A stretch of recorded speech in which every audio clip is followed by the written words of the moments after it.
Et on commence en français, Inch'Allah. Bismillah, alhamdulillah. Wassalatu wassalamu ala rasulillah, sallallahu alayhi wa ala alihi wa man ihtada bihudah. Chères sœurs, chers frères, nous continuons avec l'histoire du prophète Sulayman alayhi salam. Allah Azza wa Jal dit wa wahabna li Daouda Sulayman ni'mal abd innahu awwab. Nous avons donné, octroyé à Daoud, à David, Sulayman. Quel meilleur adorateur et il est repentant. Donc Sulayman ou Salomon, on l'appelle Salomon aussi. Les arabophones, ils parlent. Hein? Tout à l'heure, vous étiez avec eux, maintenant ils parlent.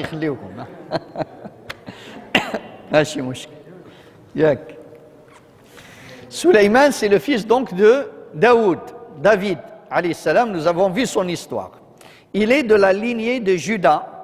Juda, c'est le fils de Jacob ou Yacoub, qui son deuxième nom c'est Israël, d'où on dit les enfants d'Israël, qui était le fils de Ishaq, qui était le fils du fameux prophète d'Allah Azza wa Jal, Ibrahim alayhi as-salatu wassalam.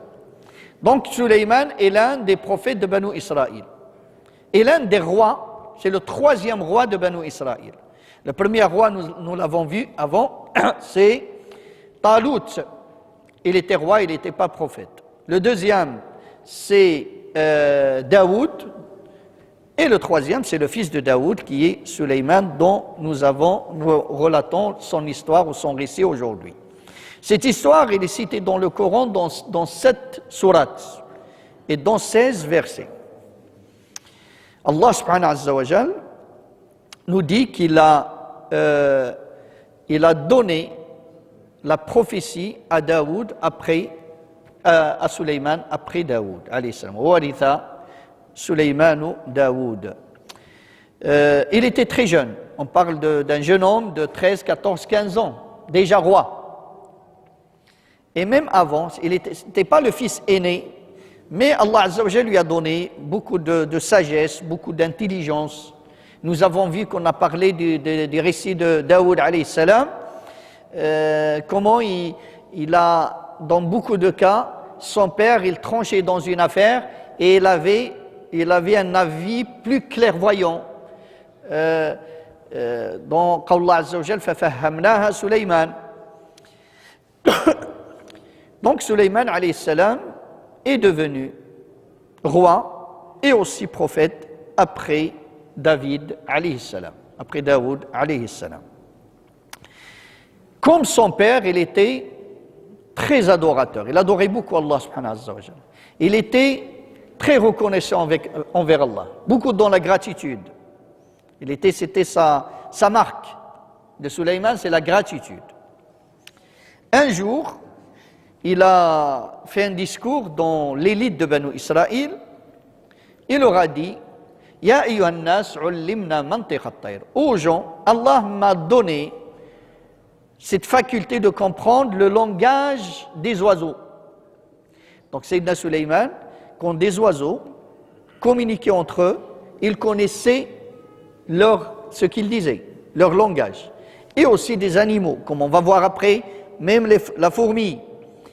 Donc parmi le pouvoir qu'Allah lui a donné à Sulayman alayhi salam, c'est cette compréhension du langage des animaux. Wa utina min kulli shay, il m'a donné de toutes choses. Inna hadha lahu al-fadlu al-azim. C'est la grande grâce évidente. Parmi l'armée de Sulayman ou Salomon alayhi salam, il y avait des djinns, il y avait des humains, des oiseaux, des animaux sauvages, tout ça, il était de l'armée de Sulayman alayhi salam. Allah Azza wa Jalla dit wa hushira li Sulayman junuduh. Donc l'armée de Sulayman alayhi salam, Allah Azza wa Jalla dit ici min al-jinni, les djinns, les humains, les oiseaux. Alors ils étaient très bien disciplinés et très ordonnés. Dans l'histoire, un jour, Sayyidina Sulayman, il était avec son armée, ils sont passés par une vallée où il y avait beaucoup de fourmis. Et Sayyidina Sulayman, il a entendu une fourmi adressant la parole à ses pairs. Il leur a dit, ô fourmis, entrez dans vos demeures. Il y a Sulayman qui arrive avec son armée, il risque de vous briser, de vous tuer inconsciemment. Sayyidina Sulayman a entendu cette parole.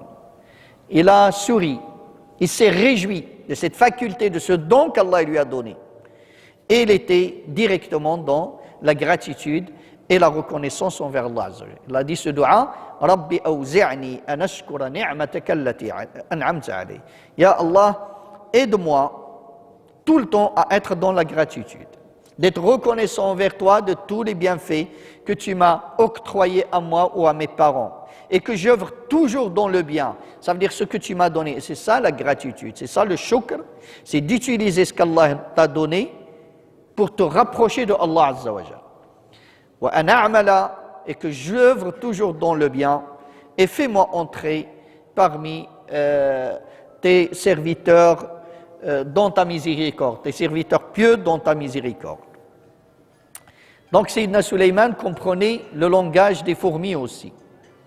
Il y a une autre histoire qui est citée dans un hadith du prophète sallallahu alayhi wa sallam, rapporté par Abu Huraira, il est dans Mustadrak al-Hakim. Il dit un jour, un prophète est sorti pour faire la salade de l'istisqa. De faire la prière, la salade de l'istisqa, c'est quoi ça? C'est une sunna des prophètes et de notre cher prophète sallallahu alayhi wa sallam. Quand il y a la sécheresse, les musulmans sortent du village avec les grands, les petits, etc. Ils prient Allah Azza wa Jal pour qu'il leur donne la pluie. Donc Sayyidina Sulayman, il est sorti du village avec les gens pour faire cette prière pour demander la salade. En route, il a trouvé une fourmi, le dos par terre et les pattes vers le ciel, et il a compris ce qu'il faisait, il a entendu qu'il faisait des du'a. Il disait, ya Allah, donne-nous la pluie.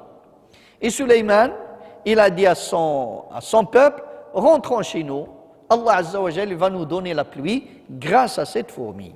Grâce à cette fourmi, on va recevoir de la pluie.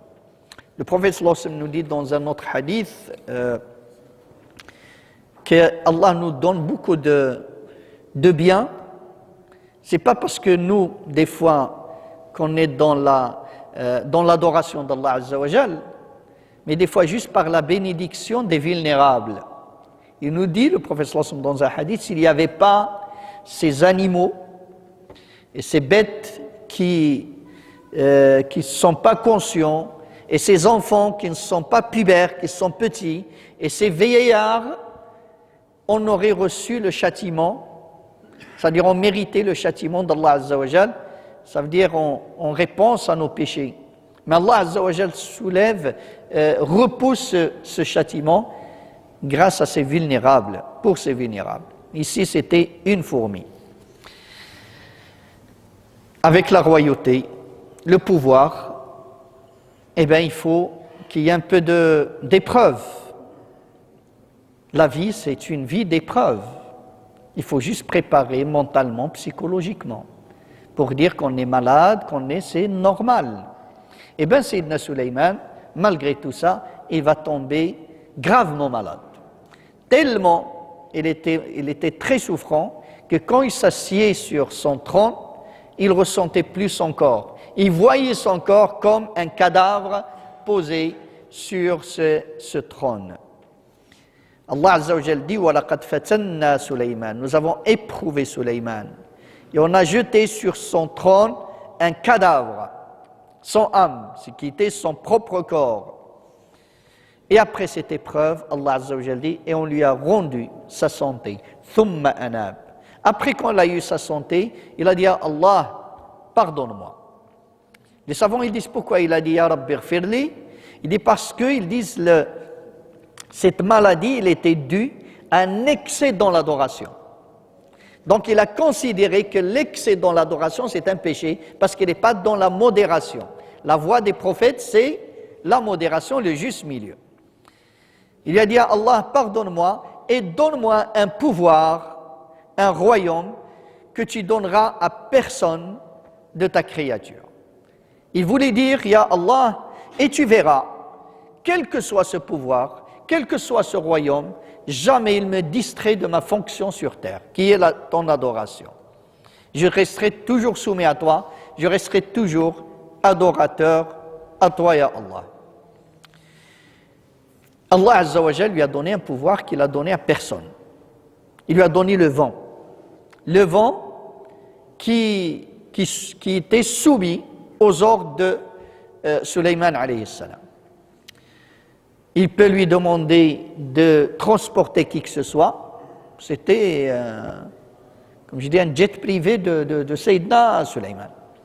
Et même quand il voulait partir dans un endroit très très loin, même lui et son armée se mettaient sur on va dire, sur du bois ou quelque chose, et le vent les transportait. Allah Azza wa Jalla nous dit dans le Coran que ce qu'un homme normal traversait en une demi-journée, en un mois, avec son cheval, le vent avec Sayyidina Sulayman le faisait transporter en une demi-journée.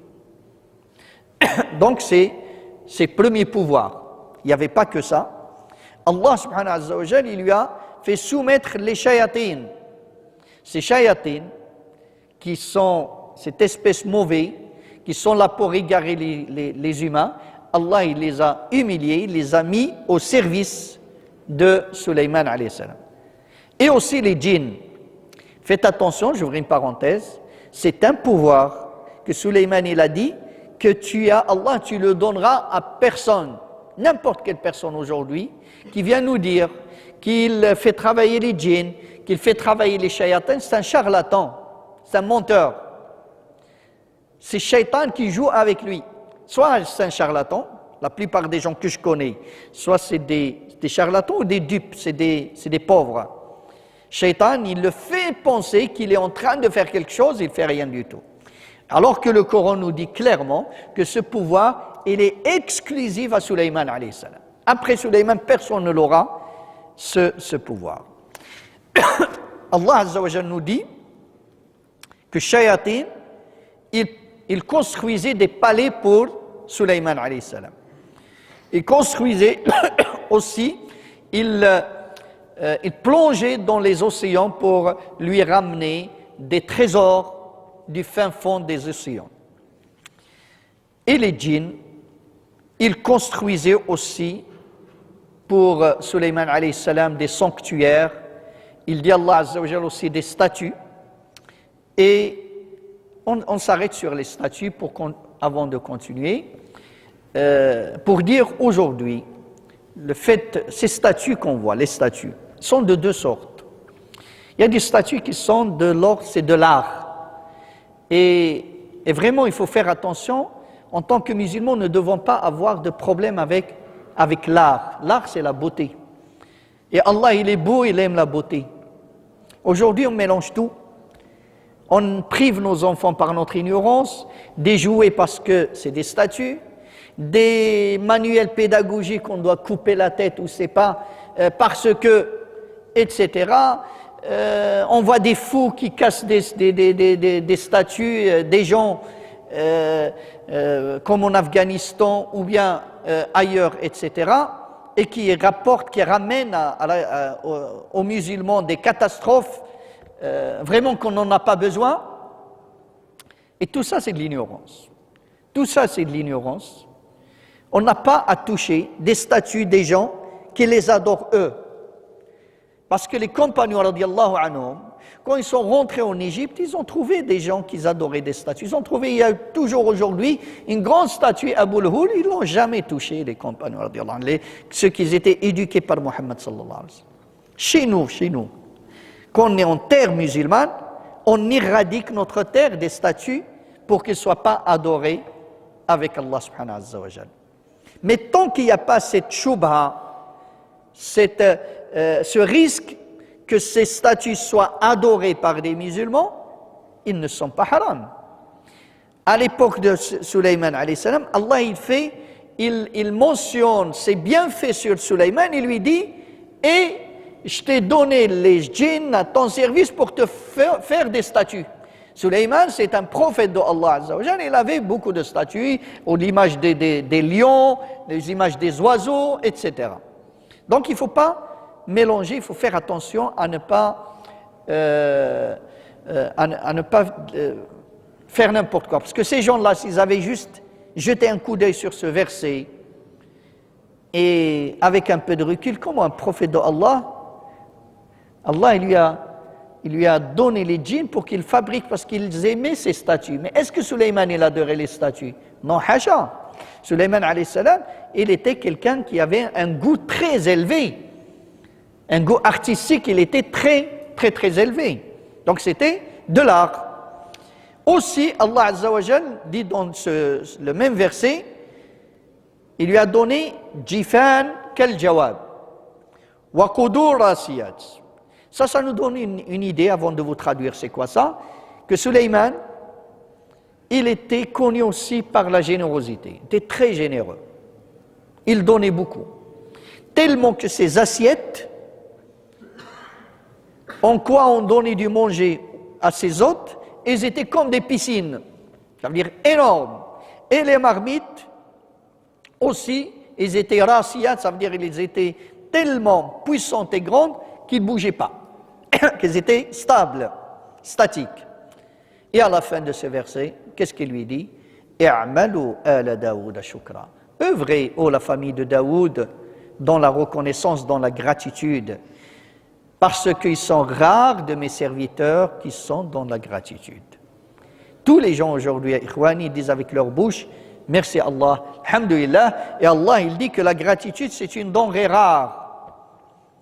Ça veut dire que ça ne se limite pas au fait de dire alhamdulillah. La vraie gratitude, c'est que Allah, ce que Allah te donne, tu l'utilises pour te rapprocher de lui. Tu dis alhamdulillah, mais que tu utilises ce qu'Allah il t'a donné pour faire des péchés, c'est de l'ingratitude. Il t'a donné une belle voiture et tu l'utilises pour aller dans des lieux qu'il t'a interdits. Il t'a donné de l'argent et tu vas acheter des cigarettes avec ça pour bousiller ta santé. C'est de l'ingratitude. Puis après tu dis alhamdulillah. C'est pas ça. C'est pour cela ici dans ce verset, il dit, ils sont rares ceux qui sont dans la gratitude. Et Sayyidina Sulayman, alayhi salam, Allah lui témoigne qu'il était vraiment dans la gratitude et dans la reconnaissance d'Allah Azza wa Jalla. Donc je vous ai dit que Sulayman, il avait un goût artistique très élevé. Il aimait beaucoup aussi les chevaux de qualité. Sayyidina Sulayman était connu parce qu'il aimait vraiment ses chevaux, et le soir il s'assied sur son trône et il demande qu'on les expose devant lui. Moi je vois ça exactement comme le défilé du 14 juillet et que tu vois tous ces chars, tous ces armées, etc. Eh bien l'arme de Sulayman alayhi salam à l'époque, avec quoi on faisait le djihad, fi sabilillah, c'était les chevaux. Et Sayyidina Sulayman, il aimait beaucoup les chevaux de qualité. Ils avaient des dizaines de milliers. Donc il les présentait devant lui, jusqu'à ce qu'ils deviennent à perte de vue. Puis après, dans un verset, nous dit qu'il ne se lassait pas de les voir. Il dit, rendez-les à moi, dites-leur qu'ils reviennent une deuxième fois. Puis il partait ces chevaux et leur caressait les pattes, et leur caressait les coups, etc. C'est le verset que je vais vous citer en arabe. إِذْ عُرِضَ عَلَيْهِ بِالْعَشِيِّ الصَّافِنَاتُ الْجِيَادِ. On lui présente le soir, dans la soirée, safinat, c'est les chevaux de haute qualité, al-jiyad qui courent vite. Faqal, et c'est ça ce qui est très important, qu'est-ce qu'il disait aux gens? Inni ahbabtu hubba al-khayri an dhikri rabbi hatta tawaras bil hijab. Moi j'aime ces chevaux, pas pour les chevaux. Moi je les aime pour Allah Azza wa Jal. Ils me rappellent Allah, ils me rapprochent de Allah Azza wa Jal. Et c'est ça le vrai amour que le musulman doit avoir. C'est l'amour de Allah Azza wa Jal. Et tout ce que tu aimes, tu l'aimes pour Allah Azza wa Jal. Cet amour, il est fort et cet amour, il est éternel. Dans cette vie, il restera dans l'au-delà. Inni ahbabtu hubba al-khayri. Donc le khayr, c'est le bien. Et Sayyidina Suleyman, il disait de chevaux le bien. Même les Arabes, ils appelaient les chevaux, al-khayl, al-khayr. Il y a un petit jeu de mots ici. عن ذكر ربي حتى توارت بالحجاب. Suleyman alayhi salam, parmi ses histoires, il a une histoire avec une reine, elle est très connue aujourd'hui, même dans la légende, qu'on appelle la reine de Saba. La reine de Saba, Sayyidina Suleyman, il a une histoire avec cette reine. Donc je vais vous raconter un tout petit peu, puis après on va laisser le reste après, Inch'Allah. Comme ça, on sera comme en arabe, je ne sais pas, à la même hauteur. Mais d'abord, c'est quoi Saba? Saba, c'est un royaume qui était au Yémen. Ma'rib, c'est une grande ville aujourd'hui du Yémen, elle était la capitale. La famille qui régnait sur ce royaume de Saba, il s'appelait Tababi'a. Ils étaient des Arabes ce qu'on appelle Qahtaniyin, qui viennent de la lignée de Qahtan, des Arabes, des purs Arabes. De toute façon, les Yéménites ils étaient des purs Arabes. Un jour, Suleyman alayhi salam, il contemplait les oiseaux. Et ça l'a intrigué qu'il ne voit pas le hudhud. C'est quoi le hudhud en français? J'ai oublié, ça m'échappe même. Comment ça, tout ce monde? Hein? La huppe. La huppe. Barakallahu fik. Alhamdulillah. Donc, il ne voit pas la huppe. Et Suleyman, alayhi salam, il s'est fâché. Il a dit, pourquoi je ne vois pas la huppe? Pourquoi il est absent? Sans me demander l'autorisation. Ça vous donne une idée comment ils étaient disciplinés avec Suleyman, alayhi salam. Soit il va me ramener une excuse, mais vraiment évidente, claire, sinon je vais le torturer ou l'égorger. Vite, parce qu'on craignait Suleyman, alayhi salam. Il était très sage, mais pour avoir un pouvoir, il faut être ferme. Donc il était ferme, Suleyman. Donc, Hudhud, vite fait, il est revenu. Il a dit à Sayyidina Suleyman, j'ai des informations, j'ai un savoir que tu n'as pas. Et je suis venu de Saba, et je t'ai ramené une information certaine. Et ça, subhanallah aussi, ça montre la modestie de Suleyman, alayhi salam. La huppe, n'importe qui pouvait dire à Suleyman, oui, malgré toute la science qu'Allah lui a donnée, la prophétie, il dit, ben, je sais ce que tu ne sais pas. Aujourd'hui, tu trouves quelqu'un, il a lu 3 livres, et on dit, je ne suis pas d'accord avec toi, ou non, il n'est pas content. Sayyidina Suleyman, il l'a bien pris, il l'a pas mal pris.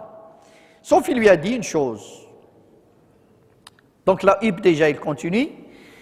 Il dit, j'ai trouvé une femme qui est reine sur le Saba. Et il a beaucoup de pouvoir. Et il a un immense royaume.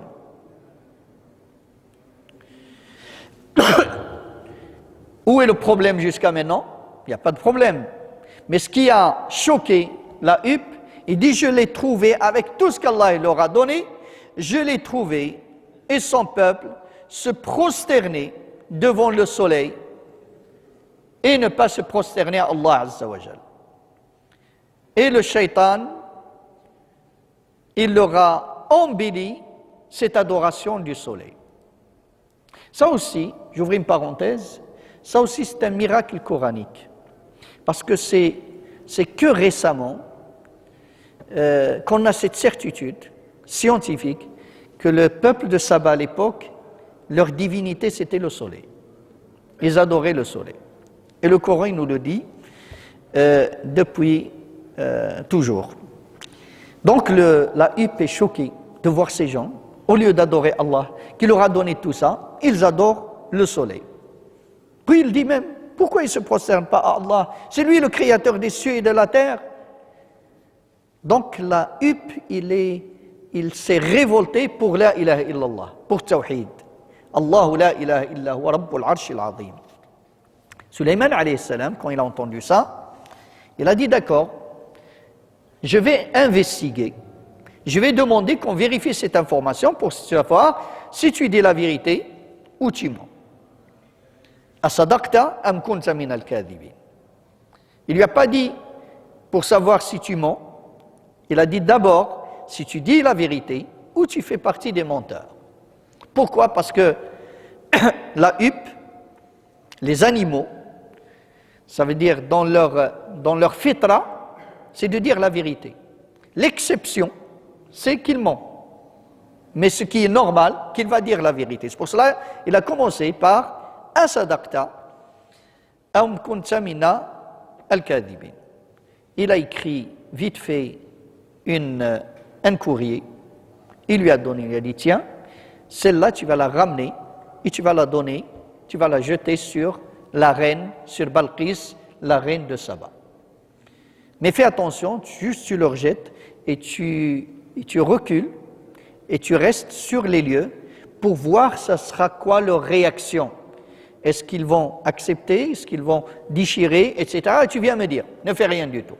C'est ce qu'il a fait la huppe, il a pris celle-là. Sayyidina Sulayman, il a écrit, Bismillahirrahmanirrahim, Allah ta'lu alayya wa atuni muslimin. Voilà, la lettre, il est là.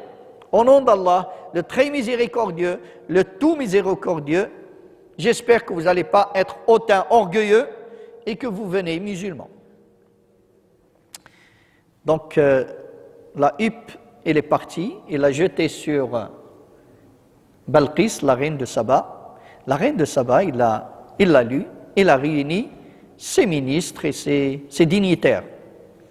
Il leur a dit aux gens, j'ai reçu un livre, ça veut dire un message noble. Il est de Sulayman et son contenu c'est Bismillahirrahmanirrahim, Allah ta'alu alayya wa atuni muslimin. Mes chers dignitaires, j'ai jamais pris une décision sans vous consulter. Et ça c'est énorme. Cette grande dame, cette grande reine, depuis l'époque de Sulayman, on est à 10 siècles avant Jésus-Christ.